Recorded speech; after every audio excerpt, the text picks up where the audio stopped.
Sabda Tuhan oleh Pendeta Cukin Su Podcast. Silakan.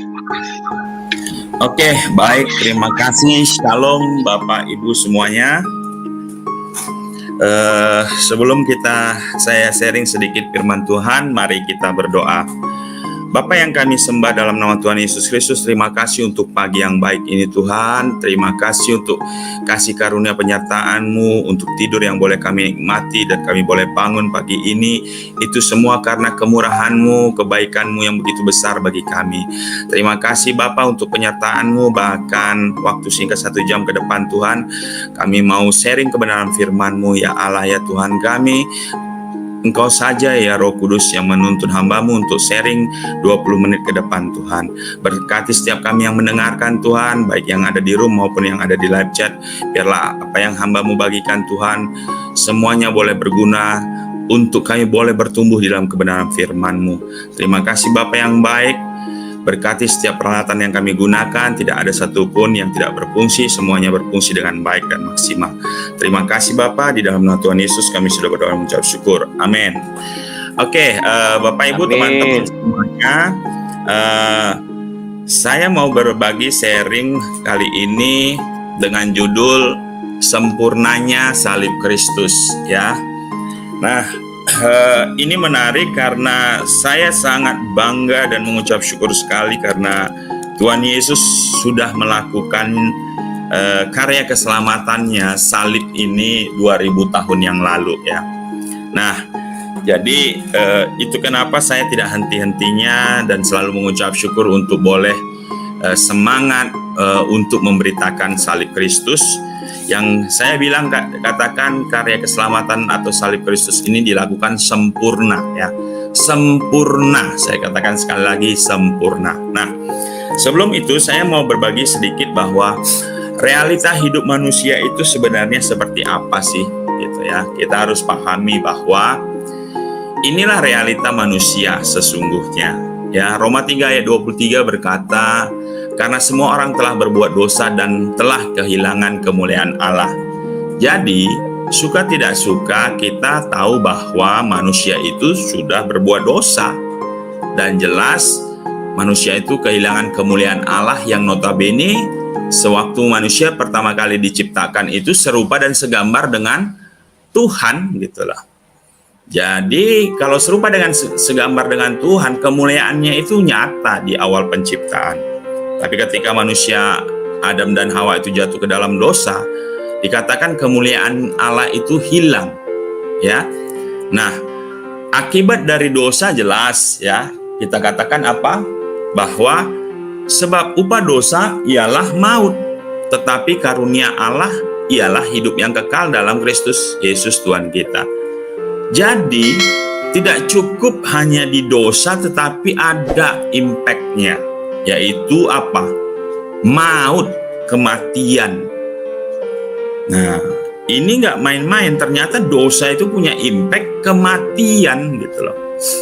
Minimal pertama kita tahu bahwa kematiannya itu adalah kematian rohani, yaitu terputusnya manusia dengan sang pencipta dan sang sumber kehidupan itu, yaitu Tuhan sendiri. Ya, kita tahu bahwa kematian itu minimal ada 3 ya. Yaitu kematian rohani, terputusnya manusia dengan sumber kehidupan, yaitu lalu kematian fisik, ya nanti waktu ajal menjemput kita, lalu kematian kekal, yaitu setelah pengadilan tahta putih. Manusia yang tidak terdapat dalam kitab kehidupan, maka dia akan dicampakkan ke dalam lautan api dan merasakan kematian yang kekal. Yang namanya ada dalam kitab kehidupan akan diletakkan di sebelah kanan, masuk ke dalam kerajaan surga. Ada satu kadang orang menambahkan, yaitu kematian dalam artian mematikan keinginan daging, ya. Tapi minimal 3 tadi. Nah, orang yang jatuh dalam dosa, upahnya itu maut. Pertama sekali memang kematian rohani, terpisah hubungan dengan sang pencipta. Nah, ini realita hidup manusia yang harus kita pahami, ya. Puji Tuhan ketika kita tahu kebenaran firman Tuhan, bahwa kita tahu bahwa kita itu terhubung, ya, kita terputus ya dengan sumber kehidupan, yaitu Tuhan. Nah, realita kesalehan manusia bagaimana sih? Kalau manusia dalam dosa terputus dengan sumber, Yesaya 64 ayat 6 berkata begini, demikianlah kami sekalian seperti seorang najis dan segala kesalahan kami seperti kain kotor. Jadi kebenaran firman Tuhan katakan apa? Segala kesalahan kami seperti kain kotor. Kami sekalian menjadi layu seperti daun dan kami lenyap oleh kejahatan kami seperti daun dilenyapkan oleh angin. Jadi jelas kita ini, kesalehan kita, kebaikan kita, ketaatan kita pun yang seolah-olah kita mengerjakannya untuk Tuhan dan sebagainya, itu di hadapan Tuhan itu seperti kain kotor.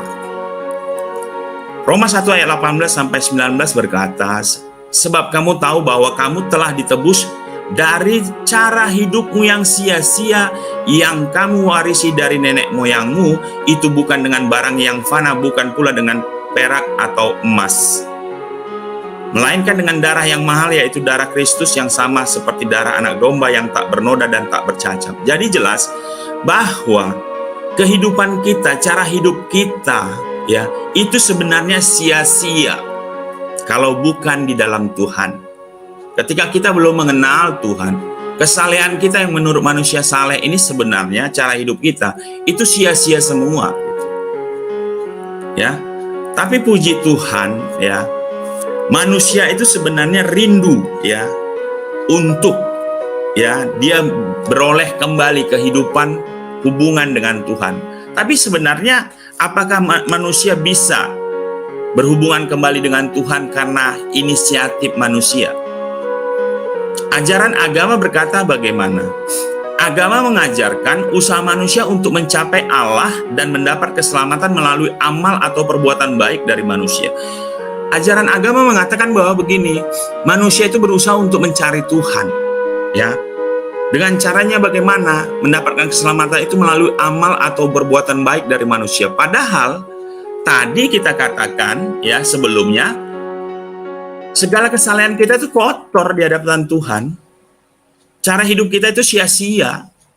Tapi ajaran agama mengatakan begini, agama mengajarkan usaha manusia untuk mencapai Allah dan mendapatkan keselamatan melalui amal atau perbuatan baik dari manusia. Jelas-jelas perbuatan baik, kesalehan kita itu seperti kain kotor dan sia-sia. Itu kalau ajaran agama. Karena ini inisiatif manusia. Jadi agama itu adalah inisiatif manusia untuk mencari Tuhannya. Yang ayat di atas tadi itu semuanya sia-sia.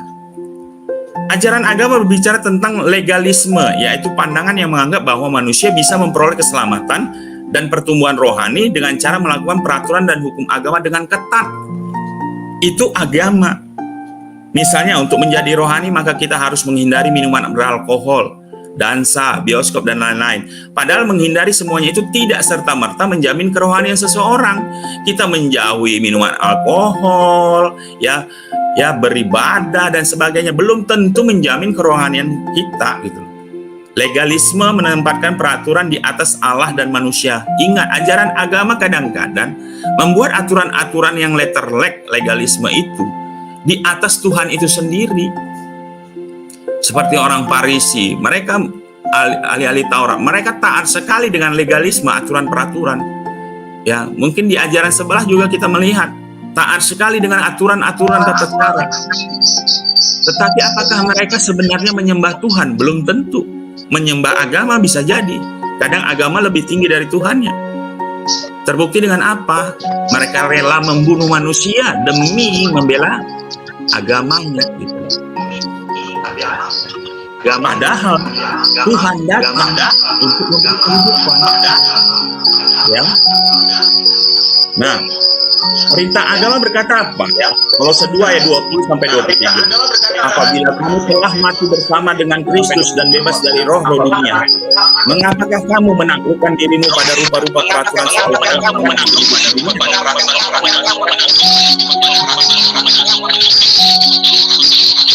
Kita bantuan di mute siapa ya? Jangan jamak ini, jangan kecap itu, jangan sentuh ini. Semuanya itu hanya mengenai barang yang binasa. Oleh pemakaian. Bentar Pak Subiso, ada gangguan. Tolong sebentar Pak Subiso, ada gangguan mic.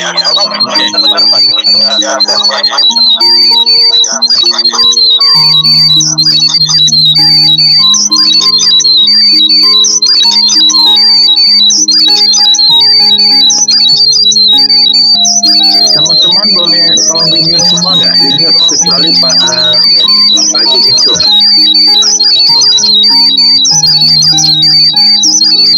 Saya udah mati ini posisinya. Ya, terima kasih. Silakan. Ya, Pak, sebentar, masih ada gangguan. Semua sudah mute. Sudah Pak Ketum, sudah. Iya. Oke. Semua sudah mute. Silakan Cukinsu. Sudah. Ya. Silakan Cukinsu, lanjutkan.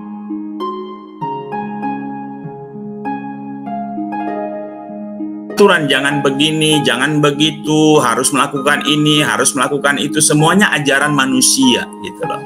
Yang notabene manusia membuatnya untuk, dikatakan tadi, untuk bisa mendatangi Tuhan. Itu ajaran agama, haram ini, haram itu, dan sebagainya.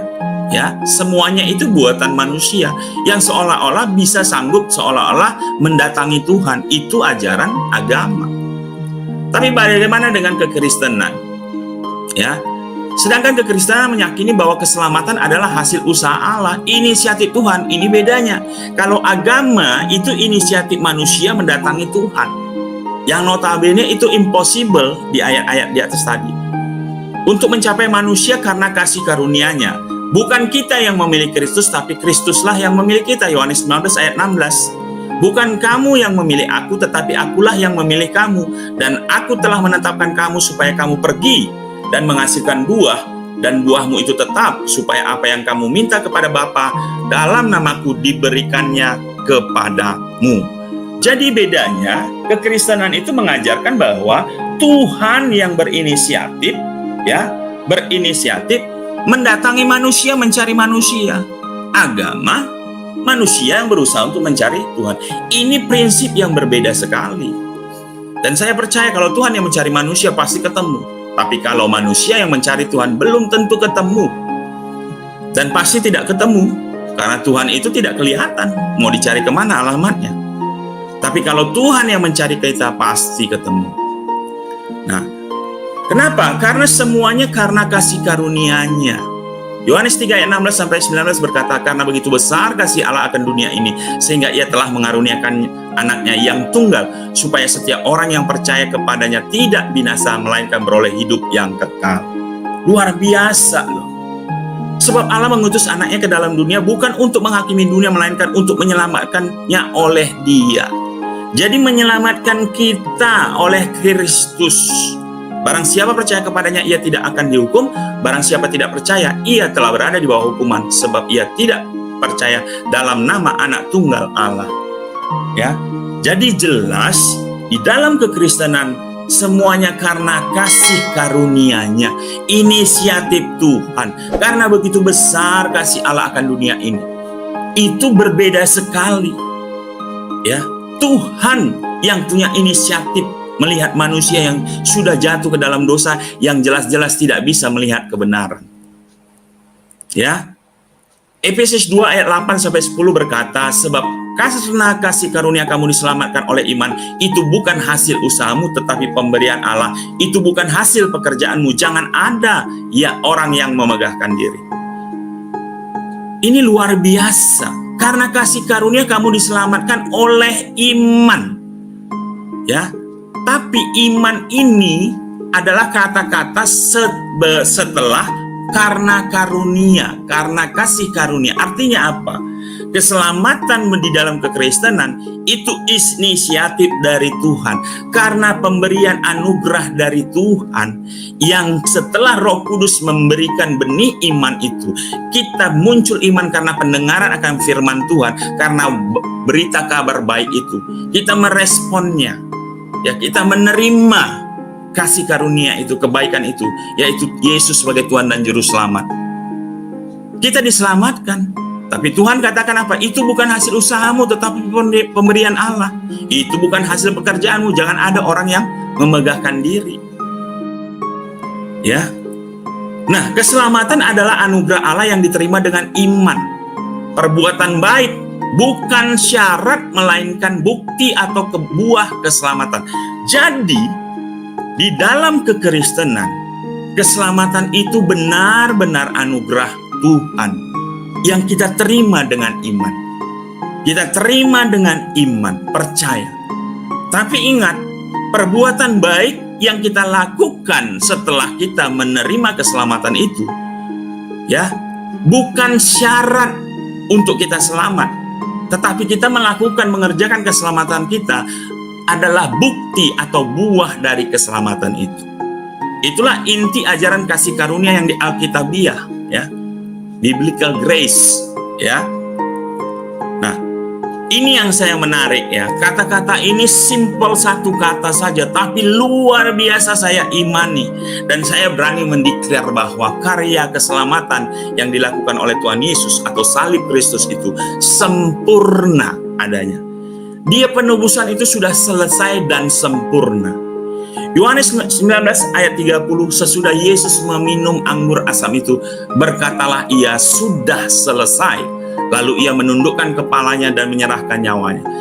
Kata sudah selesai yang disebut dengan tetelestai, ya. Kalau kita lihat di penjelasannya dari kata aslinya itu adalah kala perfect atau perfect tense. Nah, ini menarik yang warna kuning, ya. Menyatakan suatu keadaan yang sekarang ada. Jadi keselamatan yang kita alami sekarang ada sebagai akibat dari suatu yang telah dilakukan, ya.